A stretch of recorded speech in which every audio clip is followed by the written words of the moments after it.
पिछली बार भी जो है विपक्ष आरोप लगा रही थी और इस बार भी जो है उनका सपना जो है साकार नहीं होगा विपक्ष का। फिर से हमारी सरकार आएगी और इस बार 400 पार आएगी। कारण क्या है, जितनी भी उम्मीदें थी जनता की उसको पूरा करने में भारतीय जनता पार्टी ने उसको जो है सिद्ध कर दिखाया। वो सपना पूरा भी हो गया है। हमारे पिताजी, हम लोगों की माताजी, सुन लीजिए, जो है दीपक चुनाव चिन्ह पर वोट दिया था, घोड़ा में सवार पर वोट दिया था। लोग कहने के लिए है, यादव समाज जो है 3 बजे रात से 4 बजे से जगता है। वह मुलायम सिंह या अखिलेश के नाते नहीं है। नौकरियों में यादव का लड़का जाता है, मेहनत करता है, रात में दौड़ता है, तब जाता है। सरकारी नौकरी योगी मोदी जी ने कहा था कि 2 करोड़ लोगों को रोजगार देंगे और 2 करोड़ 40 लाख लोगों का पीएफ अकाउंट खुला है। 2 करोड़ लोगों को नौकरियों की बात हुई थी। 2 करोड़ 40 लाख किसको मानते हैं आप? नौकरी किसको? जिनको सैलरी मिलती है वो रोजगार उनको मिला है। इस खबर के प्रस्तुतकर्ता हैं रैंपस स्कूल, मोमेंटम कोचिंग,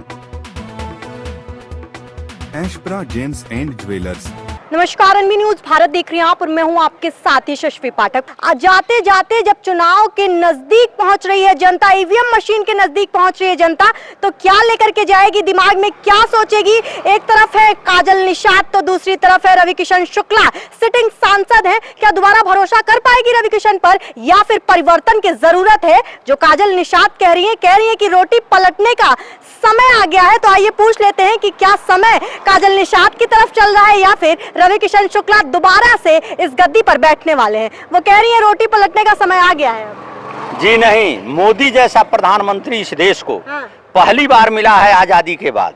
2 टूक निर्णय वाला व्यक्ति जो पाकिस्तान जैसी शख्सियत को हिला के रख दिया। सांसद जी का क्या होगा? सांसद जी अपने नाम मोदी के नाम और योगी के नाम पर सांसद जी जीतेंगे। अच्छा, खुद काम नहीं किए हैं? नहीं, काम किए हैं लेकिन नाम पहले मोदी और योगी का है। काम किए हैं बिल्कुल। संसद में, लोकसभा में उन्होंने उठाया है, क्षेत्र की समस्या उठाया है और गोरखपुर के बारे में उन्होंने बात की है। 10 सवाल उनके रहे हैं, कई बिंदुओं पर उन्होंने अच्छी बहस किया है।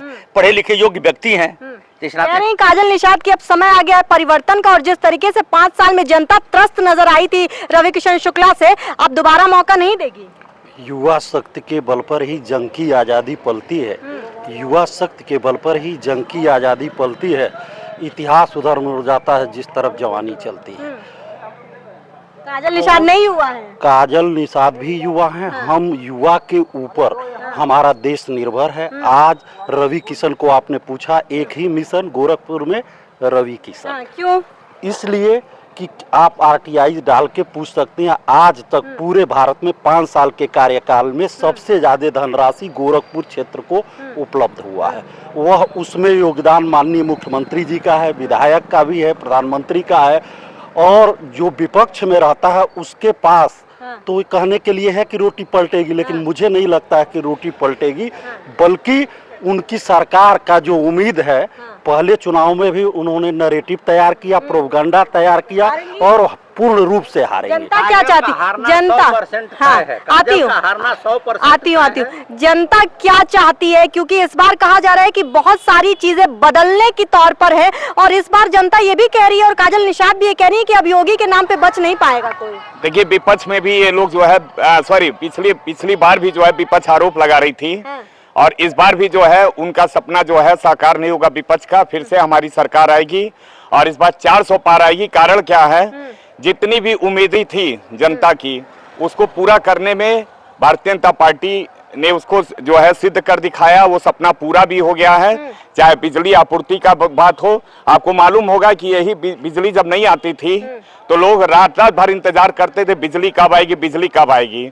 दूसरा मुद्दा सिलेंडर का था। तो बिजली फ्री कर देंगे हमारी सरकार आएगी तो वो तो खाली उनको जो है लुभाने के लिए कुछ भी जो है वो उठा सकते हैं। हमारी सरकार न लुभाती है, वो केवल और केवल सपने को साकार करने का कार्य करती है, जो आज अपनी कसौटी पे खरा उतरी है। पीडीए की बात कर रहे हैं लोग, कह रहे हैं कि गठबंधन में पीडीए को बहुत ज्यादा महत्व दिया जा रहा है और खासतौर पर ये सपा और गठबंधन ये सवाल करती है भाजपा पे कि सवर्णों के लिए भाजपा नहीं है।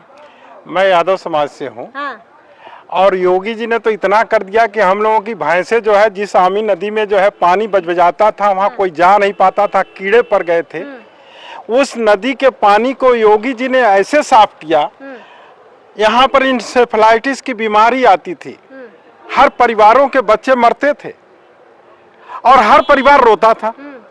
लेकिन महाराज जी के आने के बाद वो बीमारी भी छूमंतर हो गई। और इतना ही नहीं, यादव समाज तो महाराज जी का है। हमारे पिताजी, हम लोगों की माता जी, सुन लीजिए, जो है दीपक चुनाव चिन्ह पर वोट दिया था, घोड़ा में सवार पर वोट दिया था।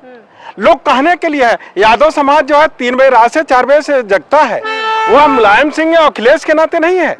नौकरियों में यादव का लड़का जाता है, मेहनत करता है, रात में दौड़ता है, तब जाता है। और अब की बार तो 55-56 यादव अधिकारी हो गए, वो तो तरसते हैं वहां पे।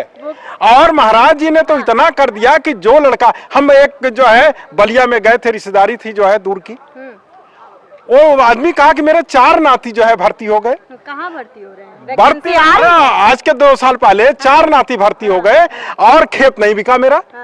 तो यह है जो है एक हंटर चल रहा है। अच्छा, ये बताइए, यादव, आप कह रहे हैं यादव समाज भाजपा की तरफ है, निषाद समुदाय भी कह रहा है भाजपा की तरफ है, सवर्ण भी भाजपा की तरफ है, तो कैसे फिर गठबंधन को कहां दें? जातियों का समीकरण जो है मोदी और योगी के आने के बाद टूट रहा है। नहीं, 80 सीटों पे उत्तर प्रदेश की नहीं, उत्तर प्रदेश की राजनीति में समीकरण खत्म कहा जो है बेटी के लिए। अखिलेश यादव के घर में कितने यादव की बेटियां गई हैं, आप बता दें।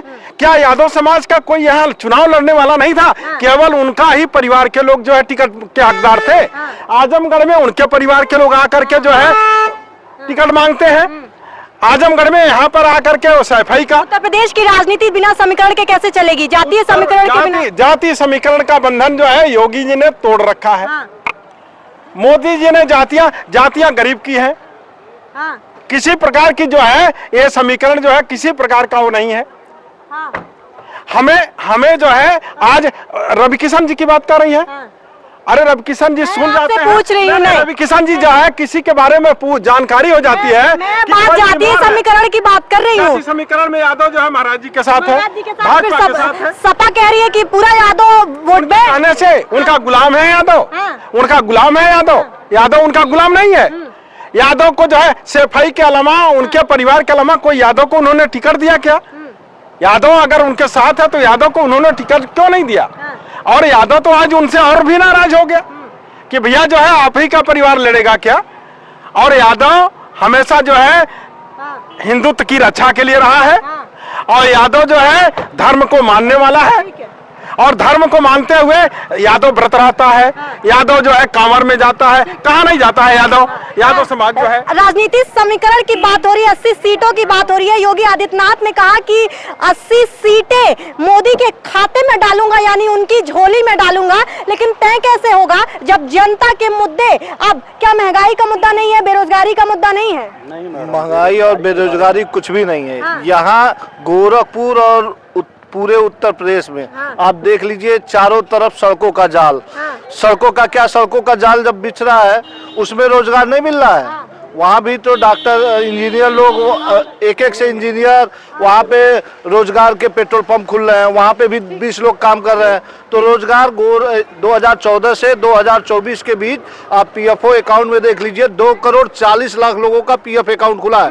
तो क्या ये सरकारी नौकरियों की बात हो रही है? सरकारी नौकरी, मोदी जी ने कहा था कि 2 करोड़ लोगों को रोजगार देंगे और 2 करोड़ 40 लाख लोगों का पीएफ अकाउंट खुला है। 2 करोड़ लोगों को नौकरियों की बात हुई थी। 2 करोड़ 40 लाख किसको मानते हैं आप? नौकरी किसको मानते हैं? जिनको सैलरी मिलती है वो रोजगार उनको मिला है। तो 2 करोड़ 40 लाख पीएफ अकाउंट खुले हैं, तो क्या उनको रोजगार नहीं मिला? उनकी सैलरी कहाँ से आ रही है?